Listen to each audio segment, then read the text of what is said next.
So, every time we seem to do a show now, someone pisses everybody off. Usually it's me. Usually. Last time it was Chris with Hollow Knight, and then Kaylan decided, hey, Zelda, actually kind of garbage, and it seemed to struck a chord with people, man. You want to get people going, just take a swing at Nintendo. That is true. That is very much true. I thought I knew that, and then I saw the comments on our video, and I was like, oh my god, it's worse than I thought. And I will say, I'm the king of getting people angry at me. I have to at least temporarily give my crown away, or at least like design a different crown for Kaylan, because I think Kaylan got like the most vitriolic comments that we've ever received on the channel. I appreciate it, Adam. I'll given put it the beside my state of the JRPG internet, crown. that's a skill. That's a skill. Our last episode, though, did create something good. It created my favorite short that we've ever made, which is Adam saying all of the original NES and Super Nintendo Mega Man suck, except Your unless it's reaction Mega was Man priceless Soccer. to that. Once in that short, when it just skips ahead by a couple seconds from you saying unless it's Mega Man Soccer, and then it just goes right to me and Kaylan just losing our fucking minds, it is the best short I think I've ever seen. Then I've done my job. So good. It was great. Well, So good. I guess Let's do it was again. worth everybody hating on Kaylan for his Zelda take to get that one short. well, you know what? We're going to reverse those fortunes a little bit here on our newest episode, because we're doing the flip side. Now we're doing games that, you know, either reviewed terribly or people don't like, but we actually do enjoy a lot. So, you know, we'll finally get to say some nice things about games now, you know, unlike Mega Man games, which are just, as we all know, garbage, except for the Except soccer Mega Man game. Soccer. So, Which we all agree is the best one in the series. yeah, that's what I've heard. So the first one on my I've heard list, it too- Mega Man I heard Soccer. it too on the internet. I heard on the internet too that that's the best one. Yeah, I saw a short. Yeah, let us know in the comments below on that one. Jesus. But yeah, we're doing basically the flip side of it. We're going to talk about games that either...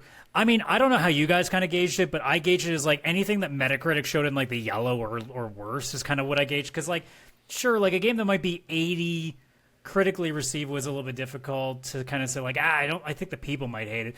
To be fair, if I jokingly said, you know what, I actually think Call of Duty's great, like the newer ones, because they still review well, but obviously a lot of people don't like it.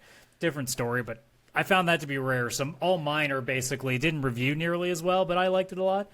Because I sat there and I honestly thought about it. I'm like, is there a game that people despise that I love? And I was like, I mean, I kind of like Dragon Age 2, and that's about as far as my brain got. But even then, I'm like, I don't love Dragon Age 2. I don't think it's that bad. See, That's for me, about the best I got. So I basically went like, all right, this game reviewed poorly. So, you know, and I liked it. So there we go. I just went with games that I liked that, you know, I don't hear anyone talk about. They don't really get as much attention as they should. So they might have reviewed well, but you didn't play them. Yeah, there's a lot of like weird little things that we can do with this, because like before it was a case of like, okay, everyone knows about this game and we think it's like really not that great, or we think it's kind of overrated. These ones are like either you don't know about it and should, or this game didn't do well critically for some reason, and I'm like, how? True. So we'll definitely see how that comes together. But first, as always, let's talk about what we've been playing. I'll start because I've only got one thing.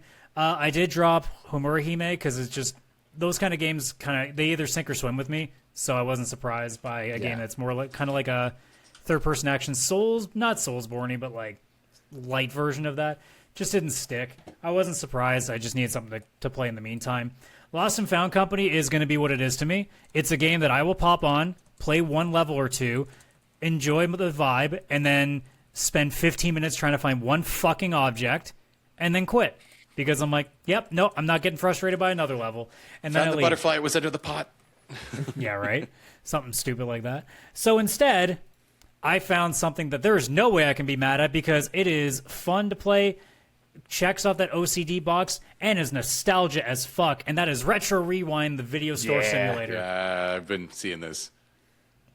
I mean, so far, like, I'm very early in. I don't think I would put this above TCG Card Shop Simulator. I think I still might like that more. Granted, now TCG Card Shop Simulator has a lot more with it, too. I have to go back into it at some point, too, because they've added a lot since I've left, because the card grading became a thing now. Tournaments are now a thing that you can do in that game. So, like, there's a lot more that you can do in that. And this is still, like, in that stage of there's a lot to work on it. There are a few things that I have to complain about this immediately. One, good lord, the faces on these characters are scary. Yeah, this is some Rick and Morty shit. Yeah, it's frightening. It's a little frightening. I'm afraid that like one of them is going to grab me by the collar and pull me in to just tell me a secret, you know?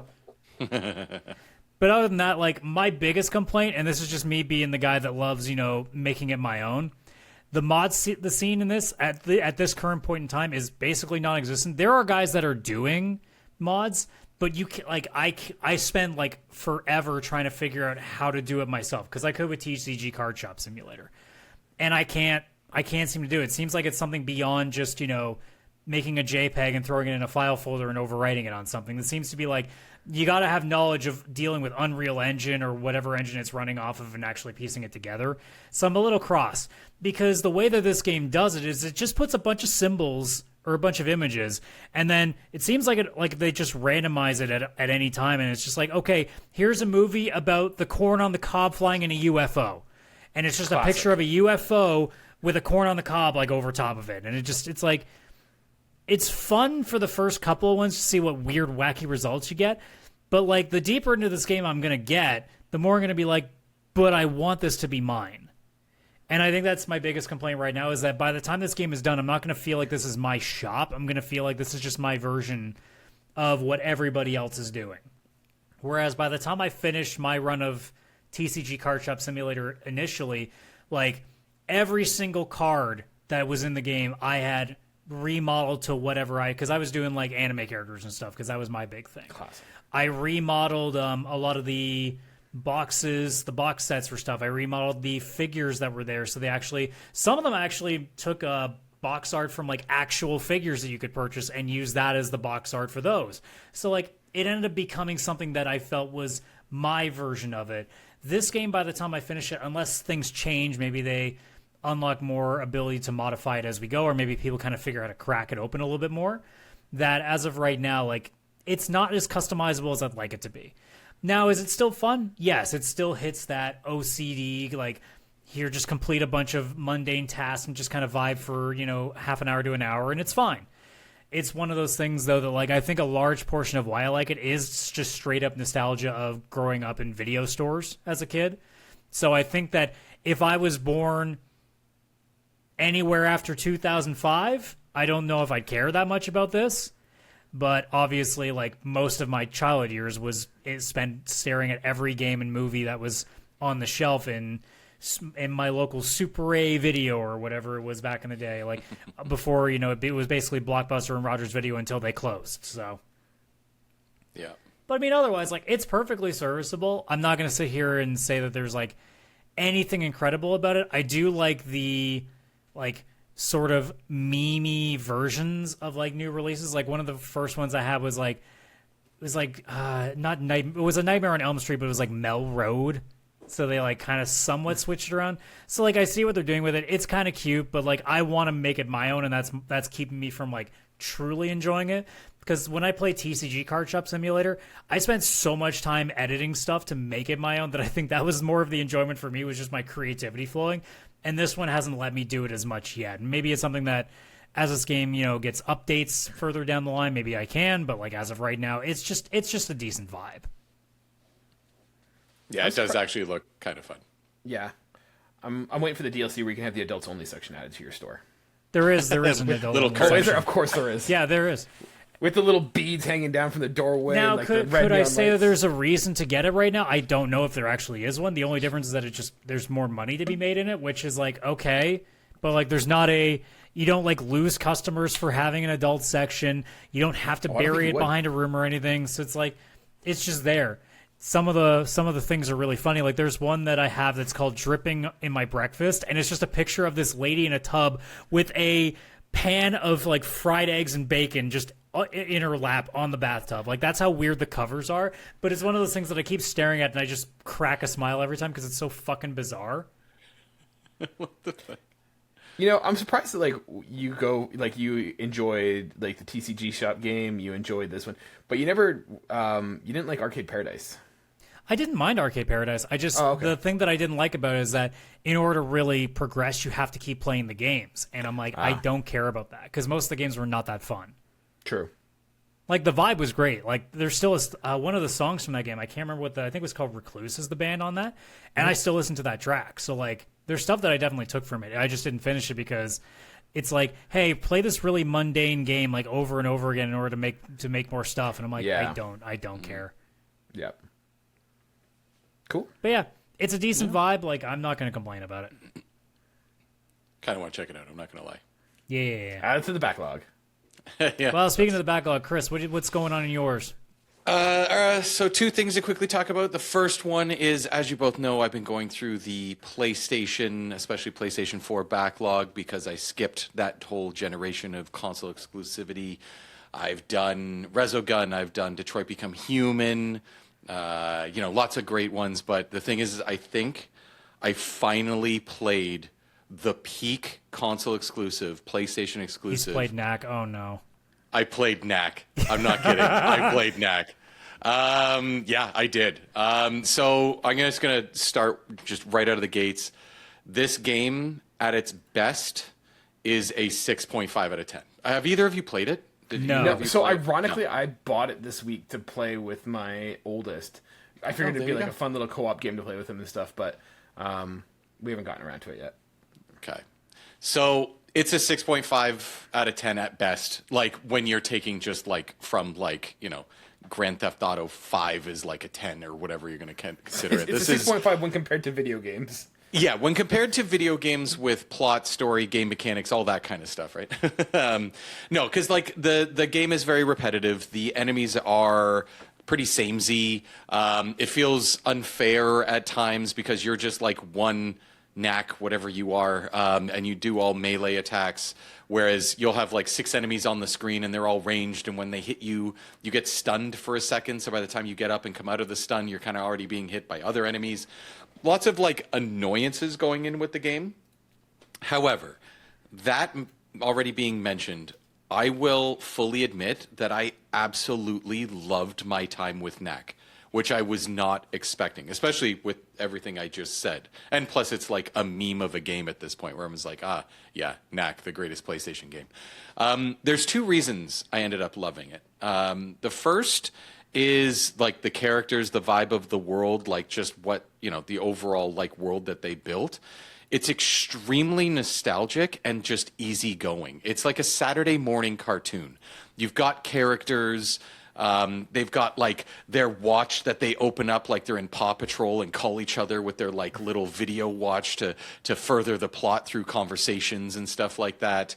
They each have their own plane, and it's like, quick, get in the plane to go to the next level. And it's like everybody has their own plane. Like, how does everybody have a plane? Like, what's going on? Like, one person's an inventor, one person is an adventurer, one's the young kid who's the nephew of the adventurer but works with the doctor, and all this stuff, like super Saturday Chris, morning. Are you cartoon. telling me that you don't have your own plane? I don't currently, but now that I've played this, I will be looking for one. Get a little of this guy out of no plane. What a loser. No comment. Of all the things. Yeah, so, but it's like a Saturday morning cartoon. It's just easy. Like it reminded me of like the old school PlayStation games that used to come out, because like Sly Cooper, Jack and Daxter, Ratchet and Clank, which I know we still have that one, but they were all like super chill. Like they weren't meant to be like, oh wow, the end of the world is coming and what does it mean to be a father, and like all that like heavy hitting stuff that PlayStation is kind of known for now. It was back then when it was just like, hey, what if Saturday morning cartoons, like you could press a button and control them? You know what I mean? Like it kind of just gives that old school vibe of a chill, fun, somewhat childish story.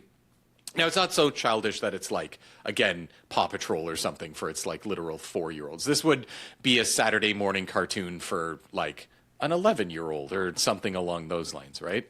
So it was the world that they built and the vibes it gives. And then the other reason I loved it is also nostalgia, believe it or not. It's because the game plays like a PlayStation 2 game.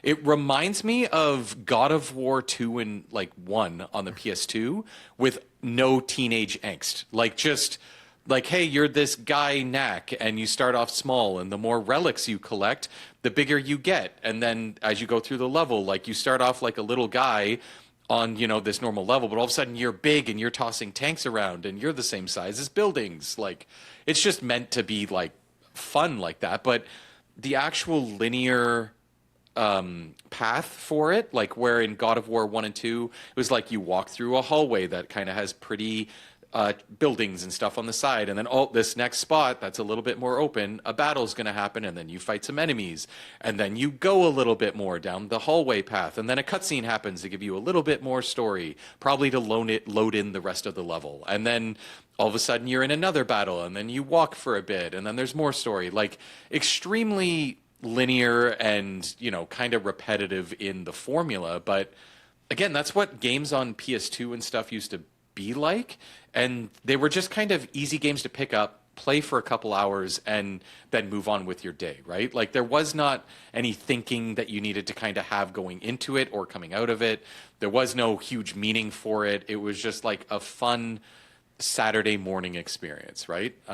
So I actually loved this so much because of that I picked up Knack 2 in the Sony spring sale, like right after. I didn't actually think I was going to do that. I thought I was going to play this and it'd be more of a meme on the podcast, and I ended up actually really enjoying it, even though it's like, yeah, like a 6 or a 6.5 out of 10 kind of game, you know? So yeah, it was good. The other thing is not a game. I'll just kind of briefly mention it. I volunteered at the Toronto Game Expo over the weekend. And as a gamer, I can say that that is a very fun experience. I've been on the other side of it, obviously, as you both would even know that. I've gone to Fan Expo, Toronto Game Expo, I've gone to Comic-Con, all that kind of stuff. To actually work one of these is actually quite interesting, especially when you're in the indie booth area. Got to talk to some like other indie developers very, very briefly. Unfortunately, not enough to like get them on the podcast, which would have been great. But I mean, I only got about 20 seconds with people, which would have been nice. But yeah, it's actually a really, really fun experience. If anybody ever gets the chance to do that, it's really cool. The only downside, I'm not going to lie, is that you get to see all this cool stuff being set up like before everything's being open.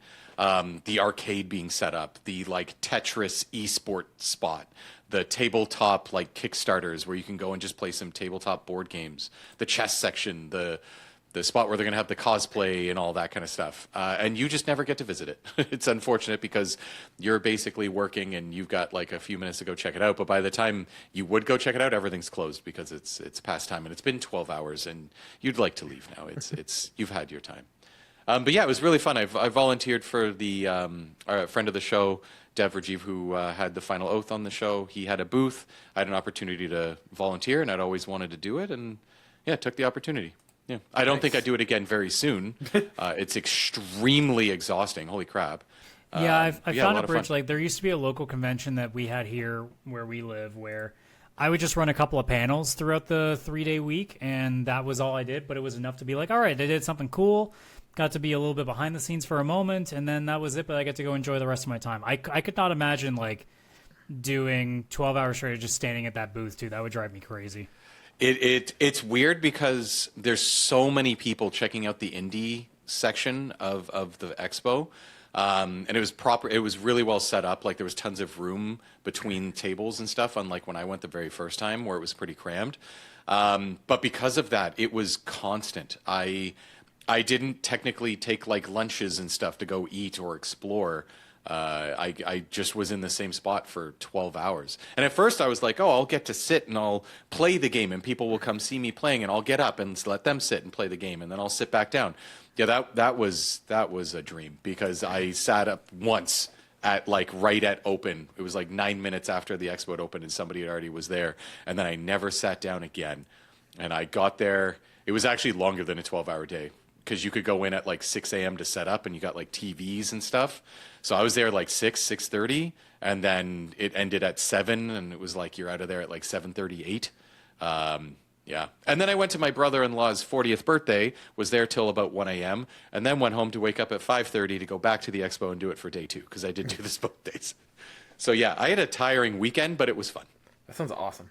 Yeah, I do miss that I didn't get to go explore like the Tetris 40 person. I don't even know, some big Tetris esport thing that happened. I was like, that would have been so cool. That's cool. My frustration with the Game Expo has always just been that it's so much more geared to just vendors, so that it seems like it's mostly geared to like just go spend money there, and it's like I'm sure there's a lot of people obviously like it because a lot of people are buying the art or buying all the vintage stuff, but like, man, I can't justify much money for anything these days. And it's like every time, like when Kayla and I went last time with our press passes, like we were walking around and I'm like, I love all of this stuff. I can't justify paying for it.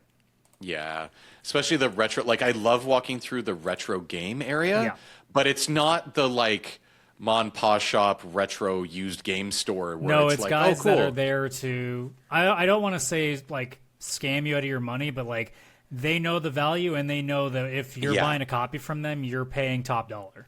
And they or eBay prices. Yeah, and they've got like the ones with the rating where it's like, oh, this is a 9.6 out of 10, still in the package rating kind of stuff. Where like if you're a collector, they know. Yes, absolutely. It was also funny because my wife came to visit because she wanted to see me do this and check out the game and stuff. She's never gone to any of these, Fan Expo, Comic-Con, and this is not her kind of thing. It was very funny seeing her reaction to the expo, and she was like, this is insanity. I've never seen so many people into kind of the same thing in one spot. Nothing in comparison to some of the like. No, you couldn't pay. Like you would. Okay, I shouldn't say you couldn't pay me. You have to pay me an exorbitant amount of money to go to like a San Diego Comic-Con. Oh, I would love to do that. I would love to go to that. I don't love anything enough to deal with that many people. I mean, San Diego's just amazing in itself. Like, you throw a on the top. Yeah. Oh, I could make a good week out of that. Mm-hmm. But yeah, that's all I got to say about that. NAC was great. Convention was tiring and fun. Awesome. All right, Kaylan, it just leaves you. Oh, I mean, you guys know what I've been playing. I'm burning my way through Mass Effect 2. That game is just, hey, want to recruit some friends and go save the galaxy that may or may not be in Here he goes trouble? again. I'm just saying, like, I was like, all right, cool, I've got my whole party. Let's go, like, move this campaign along. Guess what? Next main mission, you get another companion, because I don't have enough already. Like, what the hell? Kaylan needs to play Chrono Cross. He just needs to play that. No, he needs to play Suikoden. Oh, Suikoden, yeah. So, like, don't get me wrong. I am, like, not saying this game is bad, like, at all. I actually really am enjoying this. Like, I want to go play more, but, like, without having finished it, and, like, I will come back and say I'm completely wrong if it changes it. But, like, I think a big critique of this game is that there are too many characters, too many companions in this game that just kind of detract from the game. Once again, this game doesn't ruin it. specifically, yes. If you definitely include the DLC, like, there's a couple that do not need to be there. Yeah, I mean, because I'm playing Ledger, I don't know what's DLC and what's not, but, like, there's something like what Zaid and Kasumi are the two in the DLC. Yeah, and like Zaid sucks. Kasumi's cool, but like the thing is that like there's like 10 companions in total, and I only bring 2 on missions. So like I don't get enough time to actually like connect with any of them. That like I don't have a relationship with them because it's like either I'm wasting time and I don't like you, and I'm gonna neglect you so I can hang out with the ones I like. But then like, what am I doing here? So I think there's just, not to say this game is bad, but there's a critique that can be made about the design choice of having so many characters, each one having a loyalty mission, and it doesn't seem like there's any significance or any reason or justification that you need to have so many companions with so many like unique like storylines, if that makes sense. I mean, for the idea of like giving a little bit of something for everybody, that's probably the reason for it. But I mean, if we're talking an actual reason for it, it's because, well, if you go into the final mission without making everybody super happy, you'll find out real quick what that means. And that's what I've heard. But once again, do you need that? Like, I think one of the things I liked about Mass Effect 1 is that there seemed to have been a smaller crew that I got to know each one of them, and that like the impacts of like, hey, making choices of who do you save, who do you not, they mattered, right? And like each character, like I remember, with like the Krogan having the conversation about like, genocide and like, what you do with like I forget what they're called, like the spider creatures or whatever. But like that idea that there was such a smaller cast that you could have them more interwoven in the main story and have interactions with them throughout. This one, it just seems like, all right, dust off this character, bring them out on their side mission, and then once you're done, tuck them back in the closet. Maybe you'll need them later. I think it really depends too on what you're looking for, because like for me personally, I actually love the fact that there was that many people, because it meant there were so many different stories that were being told. Like obviously you're keeping some with Tally and Garrus and such, but like the idea of, say with Jack, like being an ex-prisoner and having to deal with all her baggage, Jacob with the relationship with his father, Miranda and the idea of like she was basically like all you could say like plastic surgery and like crafted to be like the perfect human being, and like what that means for her. Mordin and his quirks, Thane in the story with his son. Like there's so many little things with every character that depending on how deep you want to go, there's a lot in it for you. It just really depends on how much you're looking for and if those are clicking for you or not. Sometimes they won't. Like I agree, Zaid is probably the weakest one out of all of them, and that's just because like all he is generic tough guy, generic like old battle tested tough dude, and it's like, yeah, okay, he's the bloodthirsty guy, but like, it's already really hard to play Renegade. Like unless if you don't play Renegade in this game, it's really hard to associate with Zaid all that much. So as a no matter how hard I try, I end up Paragon anyway guy. Zaid doesn't work very well for me. Yeah, like I didn't enjoy his loyalty mission. Like I once again dust him out of the closet so I can go and do his loyalty mission, and he kind of sucked. And I'm like, all right, cool, we're not gonna do it. And they're like, he's not gonna be loyal. I'm like, oh no, like that'll be a shame. Like yeah, the two DLCs have their own little thing. Zaid is kind of there for me. Kasumi is like really cool because she's like her powers are unique in that she camos herself and then just suddenly whaps somebody. So it's like really cool as something different. And then also just the fact that she's like easily the horniest person on your ship at all times because all she wants to do is just washboard the fuck out of Jacob's abs. So like, there's quirks that some of them have that it's great and it works, and just sometimes where it doesn't. I think at least for me, almost everybody in that game, I think, worked in their own different ways, and just some of them obviously are higher tiered up than others. In the same way that, like, if you play any Japanese RPG, like Chris and I will both agree with this, is that there's a pecking order at all times with party members. There's always one that you're like, look, if anybody has to get the Aerith treatment, I'm okay if it's you. There's always that one. No, and I get that. I think what I'm trying to argue, and maybe I'm not doing it like succinctly, is that like I find that like it kind of deviates the story of like, hey, there's this major campaign and thing that you're working towards, and then you've got, but it's only like this much, and like this much is all, and I'm just for reference, like small amount for campaign and main story, and then like the whole like part of it, like this whole game is just about recruiting people. I mean, I guess I would make the argument that that's kind of what I think Mass Effect was supposed to be. It's largely like the idea of you becoming like the companion to everybody, like just being like everybody's friend. Maybe. And just happen and just you get a crew together and you go on space adventures. Yeah. Maybe. I mean, like, just for me, I was hoping more. And I mean, in the later stages, it does pick up anyway. Yeah. So, like, once you get through then it really starts to go again. I'm still invested. Like, I am happy to see how this ends. I want to, like, I'm going to finish this probably this weekend. I just saying, like, I think there's, like, a bit of a cognitive dissonance in terms of the story and where it's going. That I would have they would have trimmed down the companions and had a more interwoven story where everyone's involved as opposed to just. Sorry. Yeah, like just to have it that you could like replace any characters in any time and it wouldn't matter. And once again, haven't beaten the game. I'll come back later if it ends up being that like it's not the case and they're all integral to the story. But right now, they all feel interchangeable and irrelevant to the story. Yeah, I won't necessarily disagree with that, but I'm also looking at it like, again, this is a game that was made in 2010, something like that. So like, I think if I look at it in the lens of at the time, like I think this is way beyond like what you would expect from a normal game then. So I was like so happy to have a game that was this in depth.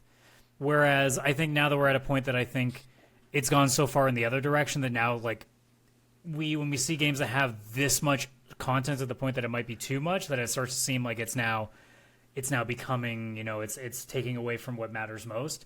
Because I think, too, like, when I played it originally, I probably loved the fact that it was a shit ton of time because I was either late teens or, like, just in college. So I was happy to have a shit ton of time to burn in a game like this because it meant that I could. Whereas I think if I played this now, maybe I would feel a little bit different and I'd just be like skipping a few things or just like skipping cutscenes just to get through some stuff. Mm-hmm. So who knows? It might just be a base on its time for me, and then you're playing it obviously now in the year of our Lord 2026, and it comes off differently. So yeah, once again, I like, just so I don't enrage the internet. Not bad. That's really okay. It's too late. It's too late. The short's gonna cut out this part. It's just gonna cut out the thing. This game sucks. I hate all the characters. Yeah. I just wish it was better and not bad. End of short. I mean, I could always just make that on purpose. That's true. I mean, yeah. So that's it. That's what I've been playing. I hope to finish it before I leave for the Easter long weekend, and then I'm gonna jump into Mass Effect 3. Nice. Yeah, for sure. I mean, it's why I'm so torn. Like, I don't know how. I mean, Chris, you've only played the first one, I think, right? Yes, I'm only through the first one. Yeah, so Chris has only done one game. Kaylan's halfway through the second, it sounds like. And I'm the only guy that's played all four of them. And yes, I do say all four of them begrudgingly. I'm torn about the idea of the new one that, may never see the light of day. And there's a part of me that's probably going to be happier if it never comes out. Because as much as people will harp on, and Kaylan at some point, if you do play the third game, you'll know, but like people have been talking about the ending of 3 so much, about how much of a letdown it was, and I get it, but also like still to this day I don't think I've played a trilogy of games until I played the Trail series, but that's besides the point.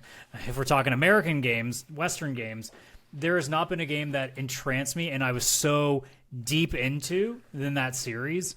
And then Andromeda had to come out and be like, well, what if we actually like trampled over all of that?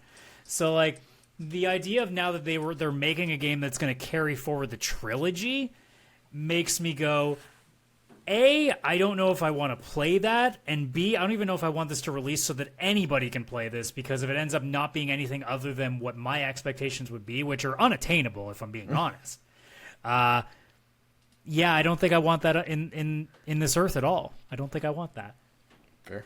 But I mean, it's nice to see that, at least Kaylan, you're going through the trilogy now and seeing, obviously what you missed if you had been able to play it when it first came out. So it's still cool, and maybe at some point I will end up playing it again, because I would like to go back. I don't think I would go back and play 1 again. I think I've done that time, because I've already played through the trilogy like 4 times. I think I've done my time with playing the first game again. I could easily just boot up 2 and just make the choices I need to make. So, because I know exactly what I need to pick on every single one of those. That has not changed. I still know that story through and through. Yeah. No, but those are games that we all like. If you haven't played Mass Effect 2 or Mass Effect 1, you can skip it. Jump right to 2. Yeah, if you really need, like, grab a video that just shows like the gist of it. Mass Effect 2 does a recap of the thing, and it lets you pick your choices. Well, I think we even discussed this. Like, Chris and I are the kind of people that we want a much longer video that really goes in depth on everything. Yeah, we talked about that. But anyways, enough to talk about games we like. We should talk about also games we like. Great segue, Adam. I did my best. Yeah, we could work on that a little. Well, last time I was like, okay, it's not about us, it's about you, and now it's you, because you don't like these really good games that you should be liking. So now we get bad taste. Now we get to turn the tables on you for your bad choices and things that you hate. And also critics, which is honestly easy to dunk on, because I haven't trusted game reviews since about, 2015. So it's been a while. It's like, my favorite meme is like, we got friends that post IGN reviews in our Discord, Chris, and every time I see them, I'm like, why the fuck why? Why? But why? But why? Yeah, no, don't do it. But yeah, we talk about games that are either, like, as Kaylan said at the top two, like, it's either like things that, we think are criminally underplayed, underrated, underviewed, or in my case, like games that just didn't receive very good ratings overall, and I think deserved a lot better for that. I'm going to kick it off with a game that I know people did not like, and I don't care because it is my soft spot, and that is noted PS2 launch title, or I think it was close to launch, The Bouncer. That's a good pick. That's a good pick, I'm not going to lie. I don't care what anybody says. That game is fun as fuck.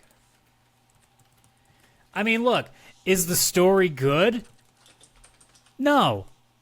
Not at all. Did I care?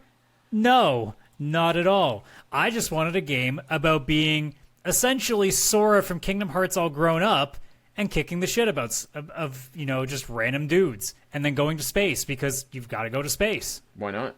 Because that's the rule. Every time you do something, you go to save your girlfriend, and then you go to space. Because that's where she is. Because the bad guy was trying to escape capitalism or something. I don't know. I mean, I think you're kind of describing it a little too perfectly. I'm not going to lie.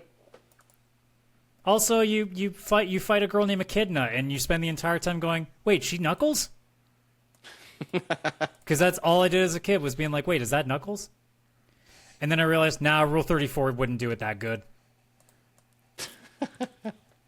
But I mean, like, the game does control like ass. Because it's a launch PS2 game with launch PS2 camera angles. It sucks. I wish that this game could get a re-release with, like, proper, not tanky controls to show people, like, actually, this is a really fun fighting game. It's a really fun game. And I think it's a really cool idea of, like, you actually level up as you go. So, like, your health can increase, your strength can increase. And it actually matters if you are the one getting the kills. Like, because there's 3 characters. So, like, if one of your party members, if they actually are the ones that get the kill, they get some of the XP instead of you. Now, that can be frustrating when you're about to kill a guy, and then your party member turns around and goes, I got him! Bop! And then he takes your XP away from you, and you're like, thanks, bro! But it's all part of the camaraderie. It's you as a trio working together, and it's great. And that, I think, is the best example of a game that a lot of people don't care for. But I do. Nice. Chris, what about you? What's a game that you think that people slept on or missed out on? So, for me, this one isn't necessarily overly slept on, because I do know some people that have played it, but then I looked up, and I know it's like nowhere near enough people played it, and I looked at the scores on Metacritic, and it's like barely a 7, which to me makes no sense. And this is Marvel's Midnight Suns. Oh my god, is it really? I never even thought about that. Yeah. Yeah, like it was one of those ones where a few critics were like, oh, this is a good game, and then users were like, it's a 7. And like hardly anybody plays it, which makes no sense to me because it's an XCOM game, which is a very popular genre in itself.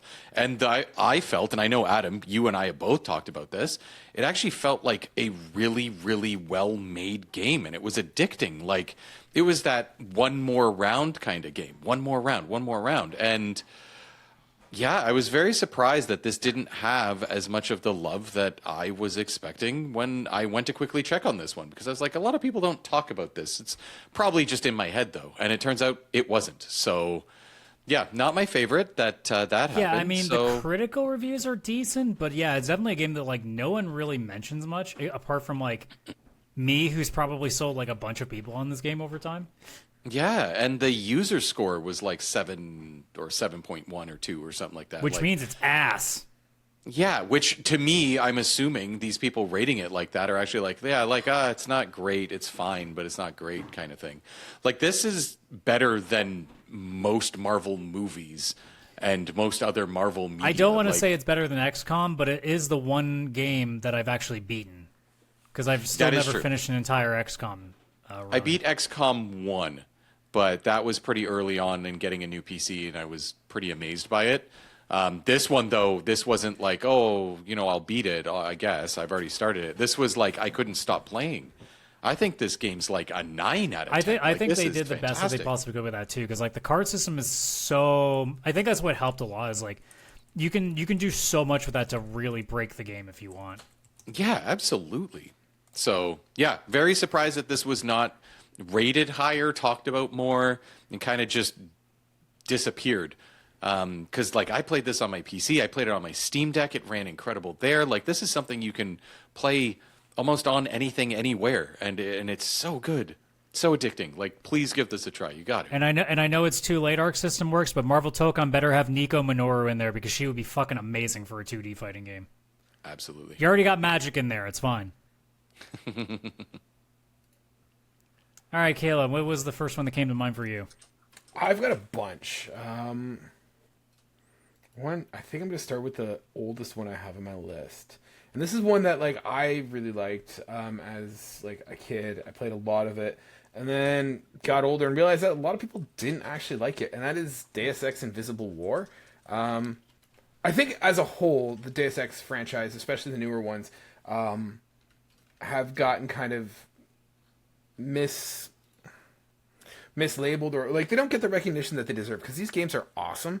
I never played the original Deus Ex, but Deus Ex Invisible War was my intro into the game, and I think this one, it's a fantastic game. It's really cool. For the time, it was like graphically impressive and stuff. I remember thinking that it looked really good as a kid, because it originally came out on Xbox and PC. And I think what happened with this game is that it was the first time this game kind of went to console. And so going from a PC only to a console, it kind of lost a little bit of the freedom and capabilities. It wasn't as completely open-ended as the original game.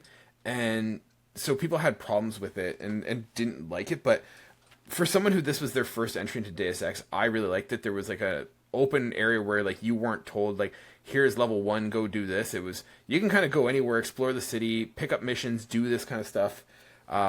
It was an immersive sim, and like for it being at the time, like it was one of the few that were available on a console, and I think it's a great introduction. It's a great experience, and I think unfortunately it's kind of overlooked by all its brethren in that series. But I think it's a really good series that I wish I could see more of. I've actually never played that one. I mean, I actually have never played the original. Well, no, I did try the original like recently, but again, being such an old game that it was kind of harder for me to stick with. That like, game's hard to I've go only back to. I've only really known like Human Revolution and what was the one after it? Why am I blanking? Mankind Divided. Thank you. Mankind Divided. Yeah. I was like, Mankind something. Yeah. No, those like this is honestly one of my favorite series, and I feel like it doesn't get like the love it deserves. Like Human Revolution had was it Human Revolution was the first one? Anyways, the first one had a little bit of an issue, like with like the ending was just kind of like, hey, pick one of these three. Which one do you want it to be? That was definitely Human Revolution. Yeah, Human Revolution. But then Mankind Divided was really neat because like it dropped you into like one city. You were in Prague, and you could just, it was very much like Invisible War, where you were in Prague and you can go explore the city, you know, discover things and pick up missions and stuff. I think that game suffered because it was meant to be the second of a trilogy, so it kind of ends on a cliffhanger, and they just never got around to making the next one. So, yeah. I like this series, and I feel like this game gets a lot of shit compared to the rest of them, and I don't think it deserves it. Yeah, it's definitely one that you definitely falls into that category because I have not heard much about it. Yeah, same. So let me go to my next one, which is kind of in a similar vibe, and I think I know I've talked about this on the show before. I think Kaylan, you've also been pretty big on this one as well. It might have been Chris. I can never remember which between the two of us have been super into it. But another spy-ish kind of game, which I think still to this day I can't believe is not being either remade or being like a sequel finally being made for it, is Alpha Protocol. Yeah. Which reviewed not great.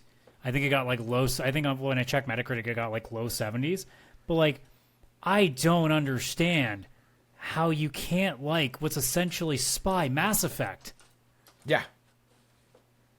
Yeah, I love this. This is like a really good game from Bethesda, and did something really unique because this was Obsidian, I think, right? Yeah, it's Obsidian, like published by Bethesda. But it was really interesting because like what you did in one mission could like impact what happens in the next. Like bosses are much tougher, or they're easier, or they don't show up. Like the choices you make in the mission and how you handle them change, and you can make yourself just a suave talking spy like James Bond and not have to exactly what I did. Right? Can't play it any other way. Yeah, I remember my guy looking like Johnny Cage with like giant aviator sunglasses at like a nightclub. It was hilarious. It was great. My job was just to sweet talk everybody and then see the giant like Russian or German lady or whatever she was came along and went, I'll take that bet. And I went, fuck, what have I walked myself into? And then I realized what Death by Snoo Snoo girls were. Unlocked a new thing that day. Yeah, no, this game was great. And it does. It's funny. Nobody talks about it when they talk about Obsidian and what they do. I would rather this than another Metal Gear, if I'm being perfectly honest. Yeah, I don't know if I want to them to remake this game, but I wanted to take this and try again. In the same way that I think it's Owlcat or whatever that they're making the Expanse game that's kind of like Mass Effect. I would love for somebody to take this idea and try to do their own spin on it. I want to see, honestly, Obsidian do it again. I mean, maybe 007 First Light might be that. Who knows? Maybe. Also true. But either way, yeah, this is definitely one of those games that like every time I see it on my Steam library, I'm like, should I try this again? And then I'm like, no, because it's gonna play like jank, and then I'm gonna not like it as much anymore. I don't want to do that. Yeah. Got a point. All right, Chris, what you got? All right. So for my next one, Adam, I know you're going to agree with me on this. Kaylan, you're going to probably have no idea what I'm talking about, or will be like, no, that's incorrect. Final Fantasy Mystic Quest on the Super Nintendo. Yes, I didn't even think about that. How did I not think about that? Like, it is known, it was made in Japan for people in North America where they were like, Final Fantasy is too hard for them. We're going to make a baby version because they're all dumb. And they called it Final Fantasy USA. That's the name in Japan. And then we got it as Final Fantasy Mystic Quest because obviously we have to, they can't just call it USA or whatever. We'd think that, you know, like, hey, are they thinking we're dumb? Okay, see, this is the problem right out of the gate. Kaylan is just comparing it to... No, I'm kidding. Dude's amazing. Yeah, so for normal Final Fantasy, I get it. This game is different. Like, the enemies, you can see them on the screen. And it's easy as shit because it's Kirby's Epic Yarn, the Final Fantasy. This is true. But, like, let's call it what it is. The story is fun. The towns each have kind of, like, the same theme, but they're, like modified in a way. And all the towns are like, one's a fire town, one's an ice town, one's like the woods town. Like everything's kind of like a different element or different whatever. The music in this game is insanely good. It is my favorite Final Fantasy music. You could justify it's the best battle theme in all of Final Fantasy, yeah. Yeah, the final dungeon is the best final dungeon theme. This might be the best shot we have of getting Kaylan to play a Final Fantasy now that I think about it. This is true. Kaylan, you know who'd love this? Your kids. They'd love it. They'd be able to get through it, too. That's the best part. They'd beat a Final Fantasy. But yeah, it's just like, I don't know. There's just something about it that it's got such a good charm. The battles are like the turn-based and like not ridiculous. The mechanics aren't all over the place. You can either control the other character or your other character will just auto-battle if you really want to make it a little bit easier. You can fight and get yourself to the point. Like if you do all the battles on the map and every enemy in the dungeons, there's no grinding and stuff. You will just literally go to that final boss and you will have an easy time because you did everything leading up to it. Unlike other Final Fantasies or other JRPGs where all the battles are like random and all that kind of stuff. I don't know. This is like, to me, one of the better Final Fantasies, and people love to just kind of say it's baby Final Fantasy. It's similar with me, where like most people wouldn't even put it in their top 20, and I put it in my top. Sometimes I can almost justify top 5, but it's definitely in my top 10. It's like if I actually had to pick, I'm pretty sure it's my 6th favorite Final Fantasy, like overall. And I could see it moving into the top 5s at points. Like, You'd think I remember because I literally put a video on this channel about the top 10 Final Fantasy games for me, and I forgot where I placed it. Yeah. But yeah, this is like some of the best Final Fantasy music. You get to use your weapons on the actual map and like interact with stuff to get the chests, and that's how you find like spells and all this stuff. It's also neat because they did something that like most JRPGs never had, is that you actually can see, instead of like, I mean, you never got health bars for enemies back in the day anyway, but like you actually got a bit of a visual representation, especially with bosses where they'd have like 3, 4, sometimes 5 different sprites depending on how much health you've taken off of them. Yeah, so like, you'd there's see like them like collapse. There's like one stuff. T-Rex where like it's a bone T-Rex, and then the longer you go, the more it becomes just a pile of bones. Yeah. Oh, that was so sick. I loved that. I almost look at this, and Chris, you can tell me if I'm on the wrong wavelength with this, but it almost feels like the Pokemon Saturday morning cartoon. Well, I guess it's just Pokemon cartoon, but in Final Fantasy form with like the vibe that it has. No, I would give that if you like got some epic music for the anime, for the Pokemon anime. Yeah, so the intro. Like, I'm not saying music's bad. I'm talking just fucking like, holy shit. So we get a Jason Page to do the battle theme then? Done. Perfect. Yeah, this is underrated. If you're a Final Fantasy fan at all, go play this. If you're and if not, never like played Kaylan, it because go you've been play hearing it. from people that it's garbage, guys, like, yeah, it's easy. It's baby mode Final Fantasy, but it's a good chill vibe. Yeah. Yeah. Very fun. All right, Kaylan. So you're going to finally tell us about how much you like Kingdom Hearts, right? God, no. No, I'm going to go with one that was received pretty well by critics, but kind of fell flat with players. And this was I think my game of the year back in 2022. Deathloop. Oh yeah. Yeah. Yeah, so on Metacritic, I think it's sitting at something like 88 with critics. Yeah, I got but only reviewed like very 6 well. but only 6.8 with users. And I think this game is fantastic. Like, Yeah, the hate that this game got from people, I don't get it. yeah, I don't get it. Like, it is such a cool idea that we don't see very often in games. Like, it is kind of a roguelite in that you wake up, restart the day, and what you're kind of doing is you're figuring out a puzzle and setting up dominoes that by the time you get to like the last day, or like when you're ready to beat the game, like you know where to put each domino so that they all fall to set you up to get all of these people killed within one day. And it's really, really cool. Like, it's a little bit Dishonored, it's a little bit roguelite. Like, I don't get why like this game doesn't have the reception that it does, or why it doesn't have more like a positive. It's not remembered as if positive. there's ever a game I'd love to see a sequel of, this would be one of them from like the more Yeah. modern games. Yeah. So like it does something creative that I've not seen a lot of games do. It's kind of Groundhog's Day-esque, but like in a cool way of how they do it. I really like it. I think that the world is cool, the setting's cool, the characters are cool, the villains are cool, the action gameplay is really fun. It does everything right, and it was my game of the year, and I think it should be talked about more, and we should see more games like this. Yeah, that's definitely one that would fall on my list as well. And it's really cool because like as you do it, you see like that writing on the wall, and you pick up like these notes, and you're trying to figure out this mystery of like who you are and why you're here, and how does this island have this time loop, and it's really, really cool. Really neat artistic decision in how they design it. Like it almost looks like 1960s kind of spy movie-esque. I really liked it. Yeah, for sure. So I'm going to throw Chris a bone now since he gave me one with Mystic Quest. Do it. So another game that it didn't get reviewed great, but it's mostly a game that just people have kind of forgotten exists. And Chris will be very happy to hear me bring up Roddy Out of Stories. Thank you. It's on my list. You're damn right that's on my list. What the hell? It's another one of those games too that it's like it is so fucking charming.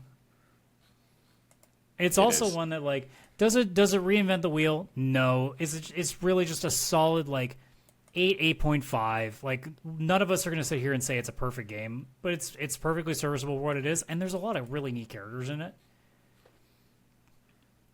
And it's just one of those games that, like, man, like it needs a remake so bad, or even like a remastering just to make this thing look. Because the art style of this game is so perfect for a remaking. Yeah, it is. It truly, truly, truly is. And like, there's just so much charm in this. It's like such a great JRPG, and it just came out. People were like, cool. They kind of liked it, but no one like jumped on it, and then it just. Well, it was also in disappeared. that era where like everybody was making a Japanese RPG, so everybody's True. like, well, okay, here's like another Square game next to Final Fantasy, next to Xenosaga, next to Dragon Quest, next to all these other ones, and it's just like it fell by the cracks. And I think it also didn't review well because while comparing it to everything else around that time was good luck.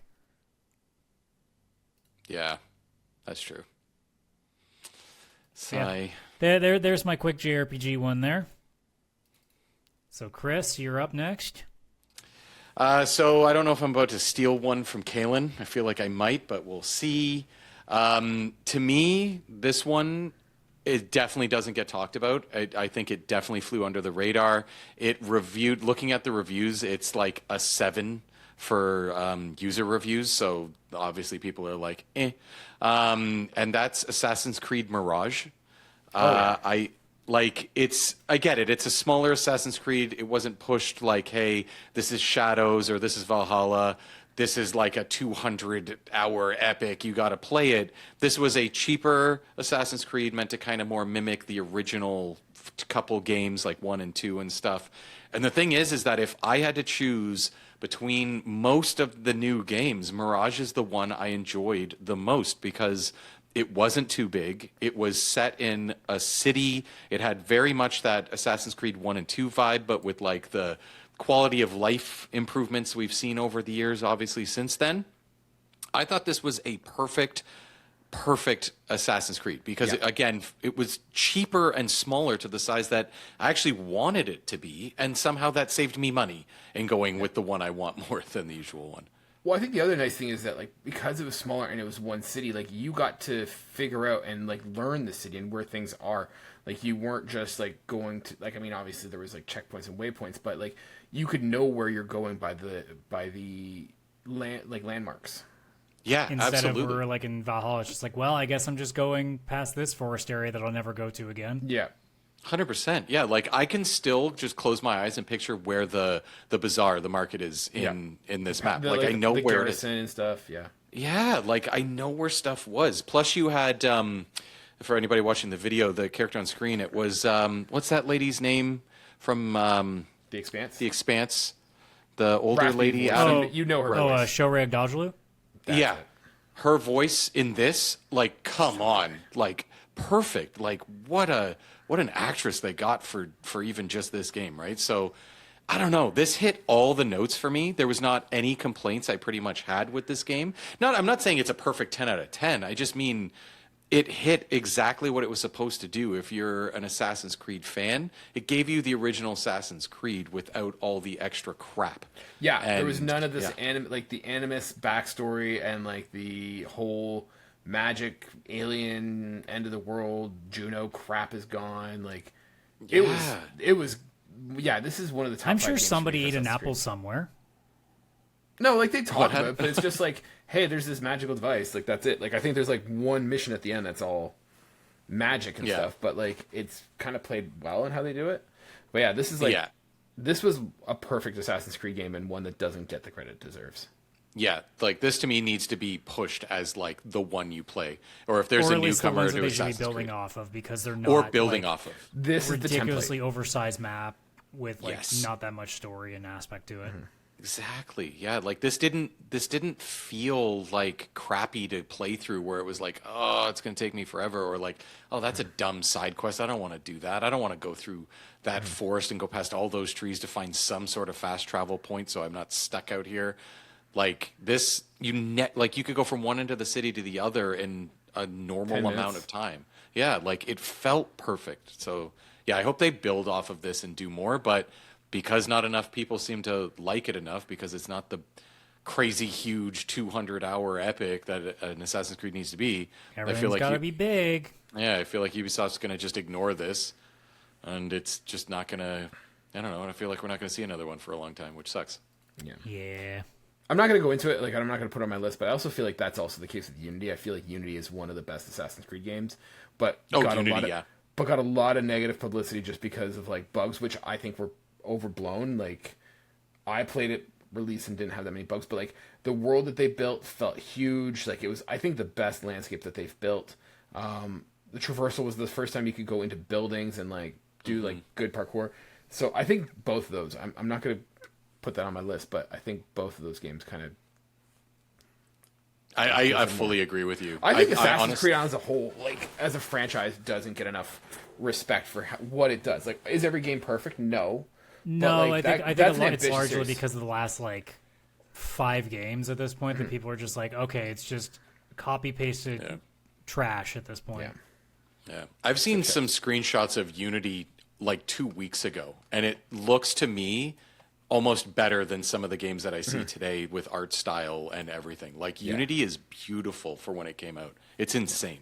Like I loved that one, and I want to replay it. That to me is like where it should have peaked, and just stay there. Do that. Yeah. Yeah. All right. I'm gonna stick with Ubisoft, and I'm gonna throw Ghost Recon Wildlands. That game, sitting on a Metacritic with a 70, user score 6.6. This game is awesome. Like I had so much fun with this game. Did either of you guys play this?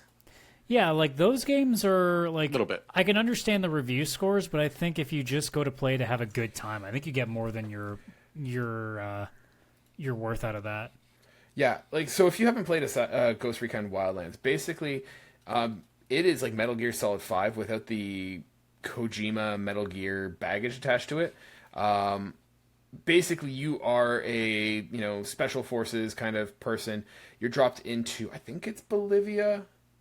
Don't quote me on that, but like some country to take down this like drug cartel, and you have to get like the head kingpin. But to do that, you have to get his 4 lieutenants. You need to get their, 3, I don't know, sergeants, whatever. But like you've got, I think, something like 25 to 30 targets that you have to get of varying difficulties, right? Like there's some that are just sitting out in the open. You can just take them out and then move on.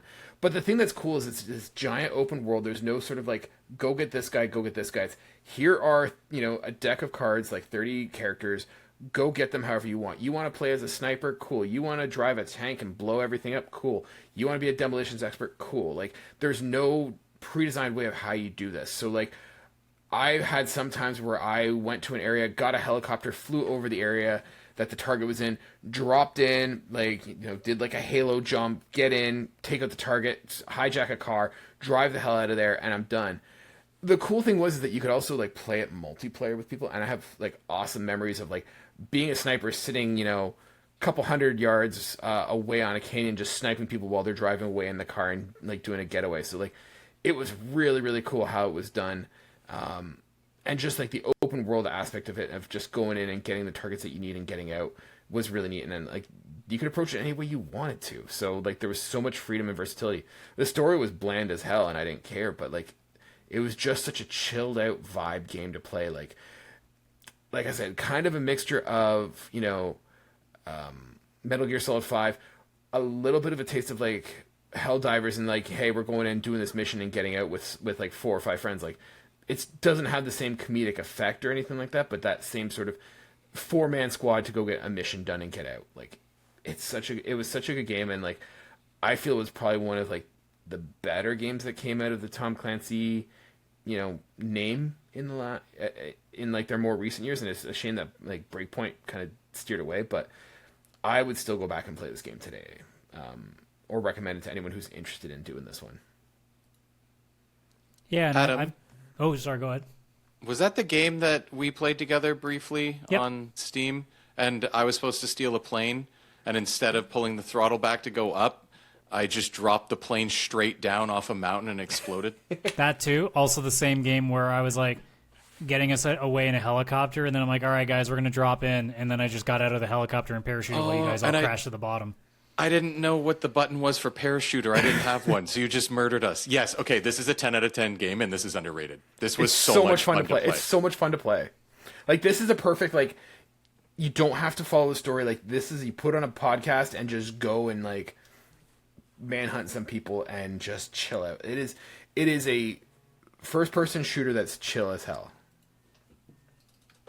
I like it. Yeah, I'm going to add to a similar list of games that I think, are they great for the stories that they have or anything like that? No, they're mostly just fun because they're silly, go kick the crap out of a bunch of stuff and have fun kind of game. So I'm going to lump these two together because they all kind of hit the same coin here. So the footage is going to be for Dead Island, but I'm also going to add the Killing Floor games into that as well, because they're all games that like they don't review particularly well, and most people just kind of talk like, it's just a shitty zombie romp, and I'm like, yeah, those are fun sometimes. Because like with Dead Island, it was the fact of like, it was a pretty neat concept of you just being in this massive like, island resort trying to like not die to a shit ton of zombies. The idea of just throwing stuff, it's like indie with throwing random objects at people. It just never stops being fun. It never stops being fun throwing ores at zombies. It always was fun. And like Killing Floor is the flip side of that, where it's similar to like with Breakpoint, where it's just you go in guns blazing if you want to, except Killing Floor is the extreme of it. And like, is it anything crazy, or does it, do anything that's so game changing? No. It's just go have fun, and then you go have fun. And that's both games in a nutshell, and it both includes zombies. It's like, guys, go enjoy yourself. And they'll be like, no, I want this like 200-hour experience where it's like all these different skill trees, and I want to grind like crazy, and I need a really important story to go into this. And these games are like, go have fun. Yep.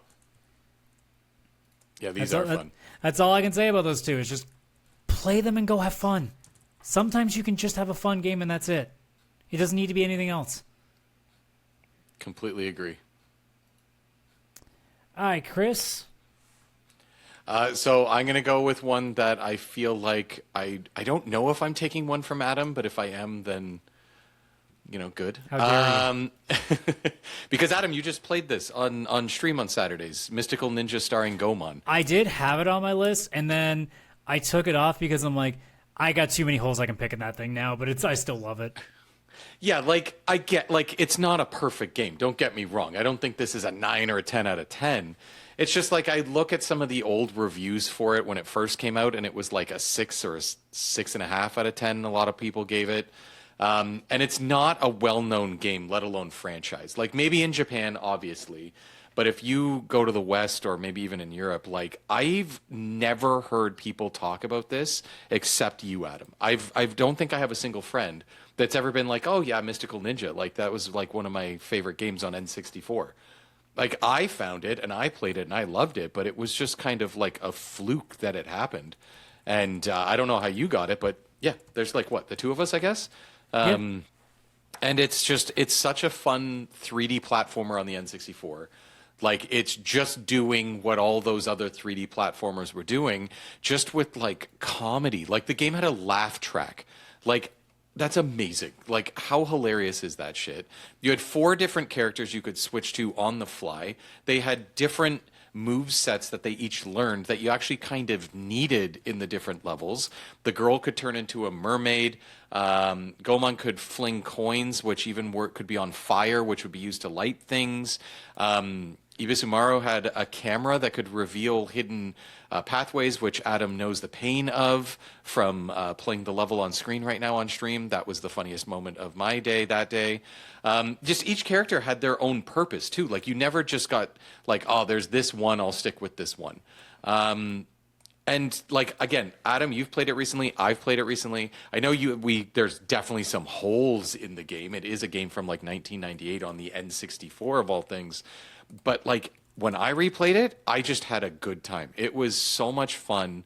The world was so cool and colorful. The music is so nice and just catchy, and you go into a town and you're happy to be going in there because of the music and the characters there doing funny stuff. The big boss fights that show up with impact and stuff are really cool. There's just so much to this game. It was the Crimson Desert of its time, it's just so much stuff in one game. You don't really understand any of it, but you're having fun while you do it. Yeah, it's definitely a game that's got its flaws, but it's just the charm kind of overrides everything. 100%. And giant robot. Giant robot. That's also working in Hollywood, apparently. I don't know. The jokes in the game are hilarious. Oh yeah, it really is slapstick Japanese TV. Oh yeah. Kaylan, what else you got? I'm going to go with a game that was really good, but just came out at a very, very unfortunate time. And that's Mad Max on the PS4. Yeah, I've heard a lot of good things about it. I've never played it. This game is awesome. So, this came out, I think, 2015. And the problem is it came out, the same day or, a week around Metal Gear Solid 5. So, totally overshadowed. But it kind of takes the idea from, Mad Max Fury Road. You got the war boys and stuff, but you basically have to, take down this warlord, and you're building this car, and so you're in the Mad Max universe. Everything's brown and desert wasteland, but it makes sense in this game. And you have this car, and you're just going in and adding to it and building up to it. You start putting harpoons on your gun. You start getting that you have spikes on your car, so you can ram other cars in the desert. You have to find and get fuel to fill up your car and manage your fuel tanks there.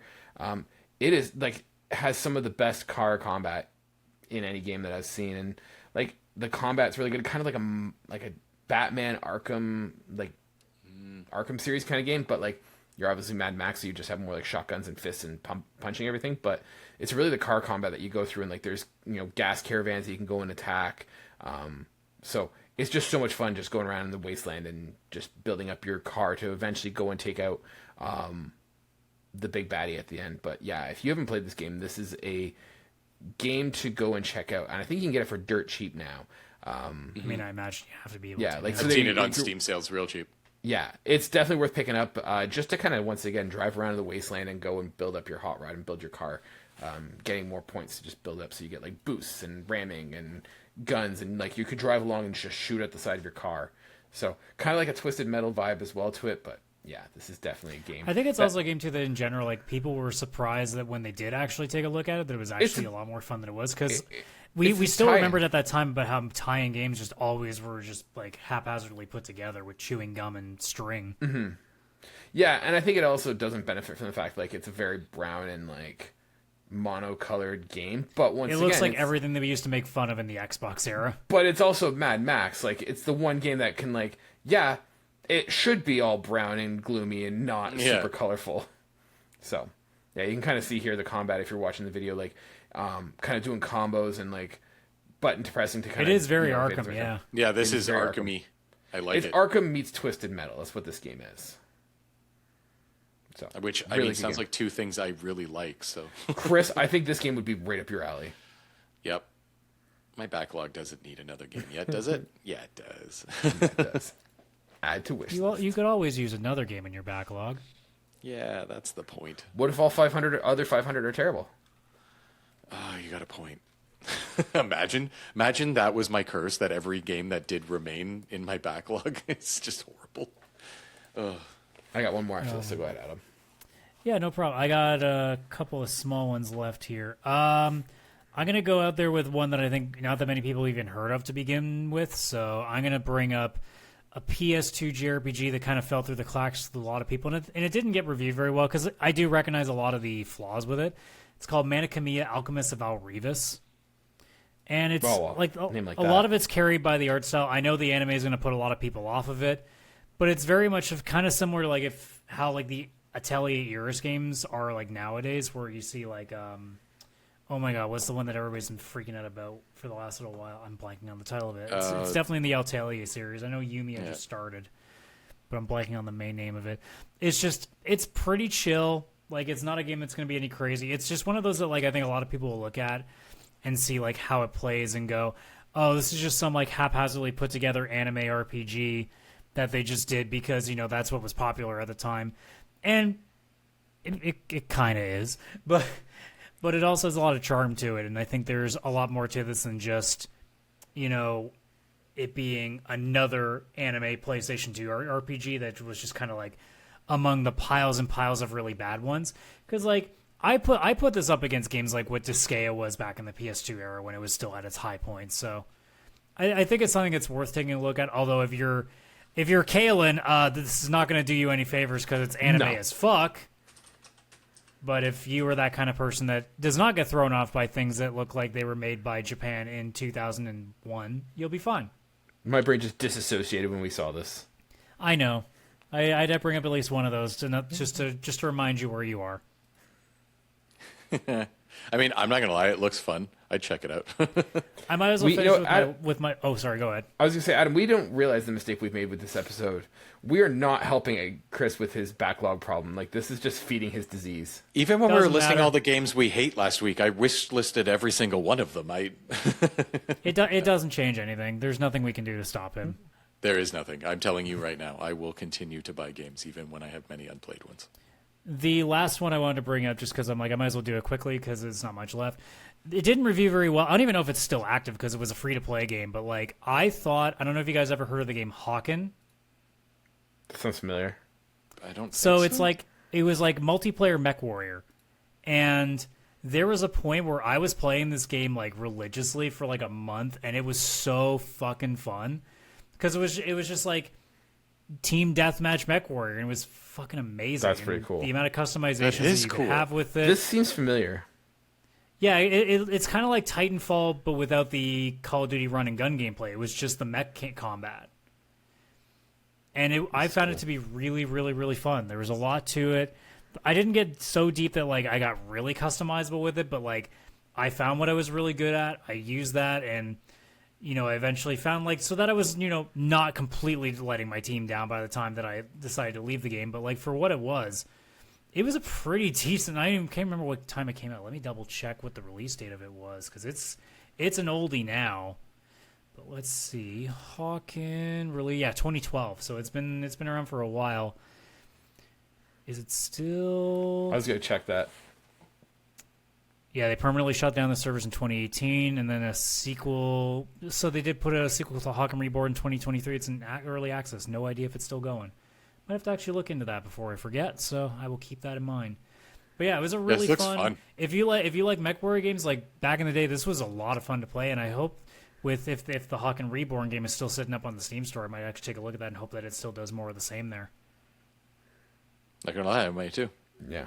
It's not a backlog if the game is free to play. Works for me. All right, Chris, what you got? What you got left there? All right, I got one more. And this is one that I just double checked because I was like, how did it review? And it actually reviewed decently, like 77 out of 100, user score like 8.1. So it's not like it was bad reviews, but this is definitely a game that kind of went under the radar. Some people played, and a lot of people looked at it and went, nah, I just don't want to play it. This is a PS3 game. I don't know if either of you played it, because it had a weird name, too. It was 3D Dot Game Heroes. Yeah. Yeah, like, I don't know what... The game came out. I would talk to people about it. I was like, it's like if The Legend of Zelda... It's just, originals. It is, but imagine like it was still pixelated, but like brought up to a 4K TV, but they just left all the pixels where they were. Like it's just, it has such a cool charm. It was so much fun to play. It was, again, just a more modern Legend of Zelda with a really cool art style. It was kind of funny. And yeah, like I would talk to people about it and they're like, I don't know what you're talking about. Like, what do you mean 3D Dot Game Heroes? This sounds like it was a bad name. It was a bad name. It sounds like a shovelware game that's on the store for like $3. Yeah, like that's the thing. Everybody's like, oh, that's like some like poorly made indie game on the PSN. I was like, no, this is like, it's not. Like, it's so good, but nobody really cared, even though like those who played it loved it. The reviewers loved it, but I think this is just a case of, the box art on the PS3's disc, or it was a garbage name. Let's be real. The garbage name. Mm-hmm. Just like it made it lose, because this should have been like a series. I want a new one of these. I want to get into this right now. If they had called it Legend of Pixelia, it would have done well. Oh god, that would have been sick. Yeah, I've tried to get this running, because you can't buy this anywhere. Like if this came out on Steam, I'd buy it tomorrow and play through it again in a heartbeat. But there's no way to play this. They haven't re-released it. There's no sequel. There's no remaster. There's no anything. And I've tried to get this running on like a Steam Deck and stuff, and it just barely can work, because nobody's even putting effort into making this work on like modern PCs, because not enough people care. It's crazy. Yeah, like I don't understand why more people didn't know about this game and care about it. So I'm glad you both played it at least. Yeah. Yep. I can't remember much about it because that's how long ago it was, but I do remember it. Yeah, I think it came out in like 2010 or something. Like it was PS3, and it was it was a little bit into the PS3's life cycle, but maybe halfway. Mm-hmm. All right, what we got left? Because my list is done. Kaylan, I got one more. Perfect. And this one I've talked about before, and I think it kind of suffered from the fact that it was the studio's swan song before they kind of turned off the lights. But this is the Saboteur. I've talked about it before. Yes. I'm a World War II, history buff. So, like... What game? It tickles... Sorry? The Saboteur? Oh, the Saboteur. Yeah. Sorry, that's not what I heard at all. You are a Irish race car driver stuck in occupied France during, World War II. And your job is to kind of join the underground resistance and liberate Paris and the surrounding France.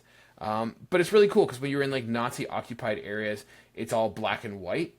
And then as you liberate, the areas, it comes back to color. So it's kind of like in the vein of GTA, in the vein of The Godfather, those kind of games that we had in the 2000s era, late 2000s, early 2010s. It was a very fun game. It was such a fun game. Great combat, exploration. You had to go and take out radio towers to liberate the towns. But yeah, it's unfortunate this was Pandemic's last game, and it didn't review super well. I think it's a little bit of a cult classic, but just you don't hear about it too much. And I think this is one that had a lot of potential, and I don't think a lot of people played it. So no, yeah. It was around a time that if anybody was seeing World War II, they were like, well, if it's not Call of Duty or Battlefield, I don't care. Yeah.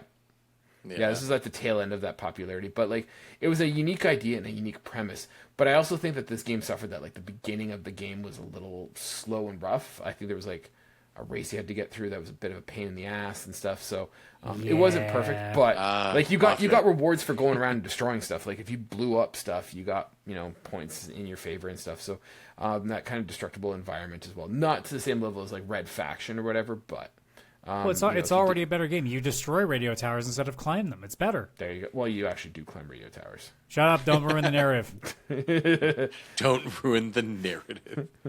But yeah, it was a great game. It played really well. It looked really good at the time. I thought it looked good when I was playing it. Yeah, I think it deserves a little bit more, especially being Pandemic's final game, because Pandemic I think was a great studio, and I sometimes miss that because they did this game, they did Mercenaries. I forget some of the other games that they made, but this was their bread and butter. And how do you hate killing Nazis? Like, come on, it's so much fun. Yeah. So yeah, for this game, you talked about it before, and I looked into it. I definitely need to play number one. This is right up my alley. But also, it got re-released on Steam in 2024, which I thought was pretty interesting that EA did. And you know what? The mod scene might actually help that, too. And yeah, there'll be like 4K texture things and stuff probably available from mods. I don't know if the game was updated when it was re-released in 2024. It's not like a remake or anything. The game's $14.99 full price. Looks like it's just like a PC port of it, but I think it has, like, if I'm looking at this, like, I think this game got up-res, like, from looking at it here. Yeah.